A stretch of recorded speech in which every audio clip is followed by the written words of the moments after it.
इतिहास में बहुत ही प्राचीन है और यह अपना संबंध प्राचीन यदुवंशी क्षत्रियों से मानता है।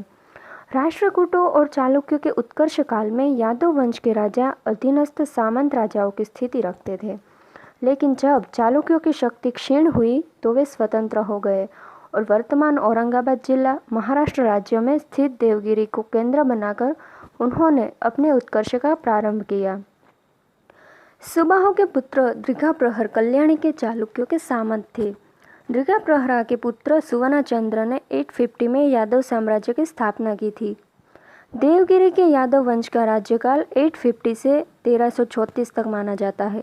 इनका साम्राज्य इनके उत्कर्ष के समय तुंगभद्रा नदी से लेकर नर्मदा नदी तक विस्तृत था, जिसके अंतर्गत वर्तमान महाराष्ट्र, उत्तरी कर्नाटक तथा मध्य प्रदेश कुछ क्षेत्र आते थे। उनकी राजधानी देवगिरी थी। वे मराठी भाषा के महान संरक्षक माने जाते हैं।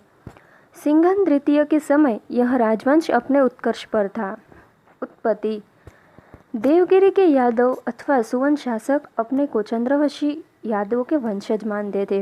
हेमाद्रि रचित वर्तखंड के अनुसार उनका उत्पत्ति स्थान मथुरा था, जहाँ से कालांतर में वे द्वारिका में बस गए थे। हेमाद्रि ने उन्हें कृष्णकुल उत्पन्न कहा है। मराठी संत दयानेश्वर ने उन्हें यदुकुल वंश तिलक कहा था। इस वंश के कुछ अभिलेखों में उन्होंने द्वारावतीपुर धीरेश्वर कहा गया है। इतिहासकार रेनाल्ड एडवर्ड एंथोवे का मत है कि देवगिरी के यादव अभिर जाति के थे।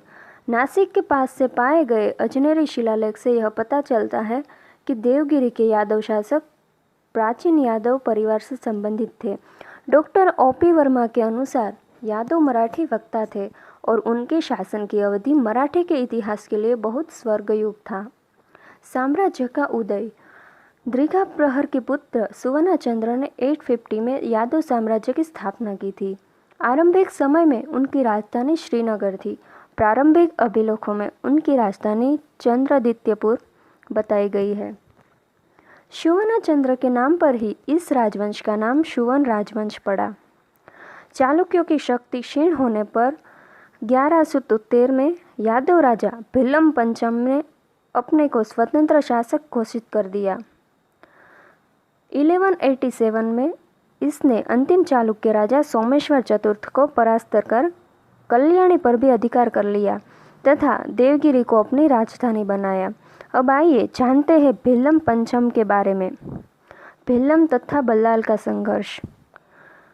1187 में यादव राजा भिल्लम ने अंतिम चालुक्य राजा सोमेश्वर चतुर्थ को परास्त कर कल्याणी पर भी अधिकार कर लिया।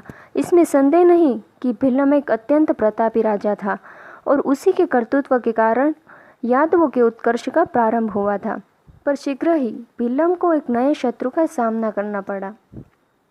मैसूर में यादव क्षत्रियों के एक अन्य वंश का शासन था जो होयसाल कहलाते थे।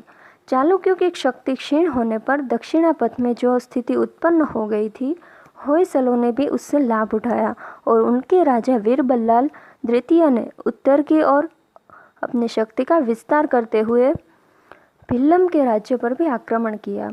इस प्रकार बल्लाल और भिल्लम के मध्य एक जोरदार संघर्ष हुआ। वीर बल्लाल के साथ युद्ध करते हुए भिल्लम ने वीरगति प्राप्त की और उसके राज्य पर, जिसमें कल्याणी का प्रदेश भी शामिल था, होयसालों का अधिकार हो गया। इस प्रकार 1191 में भिल्लम द्वारा स्थापित यादव राज्य का अंत हुआ। यादव अपने चारों तरफ से आक्रामक पड़ोसियों से घिरे हुए थे। उनके उत्तर में मालवा के परमर शासक, दक्षिण में होयसाल राजा, पूर्व में काकतीय शासक तथा पश्चिम में गुजरात के सोलंकी राजा थे।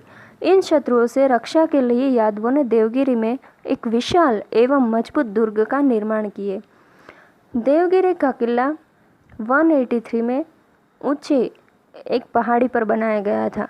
किले की बाहरी दीवारों की परिधि 4.4 किमी थी। इस किले का निर्माण 1203 में किया गया था। जयद्रपाल की वीरता। भिल्लम की इस पराजय से यादव वंश की शक्ति मूल्योच्छेद नहीं हो सका।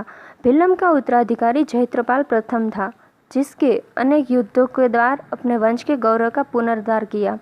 होयसालों ने कल्याणी और देवगिरी पर स्थायी रूप से शासन का प्रयत्न नहीं किया। इसलिए जयद्रथपाल को फिर से अपने राज्य के उत्कर्ष का अवसर मिल गया। उसका शासन काल 1191 से 1210 तक था। अपने पड़ोसी राज्यों से निरंतर युद्ध करते हुए जयद्रथपाल प्रथम ने यादव राज्य की शक्ति को भलीभांति स्थापित कर लिया। अब देवगिरी का अगला इतिहास हम दूसरे वीडियो में देखेंगे, जो बहुत ही रोचक है। देवगिरी का इतिहास बहुत ही गौरवशाली रहा है, जो हम एक वीडियो में पूरा नहीं कर सकते। इसीलिए हम उनका दूसरा वीडियो जल्द ही बनाएंगे और आपको अगला इतिहास जानने के लिए हमारा चैनल सब्सक्राइब करना पड़ेगा, तो जल्दी से सब्सक्राइब कर दीजिए।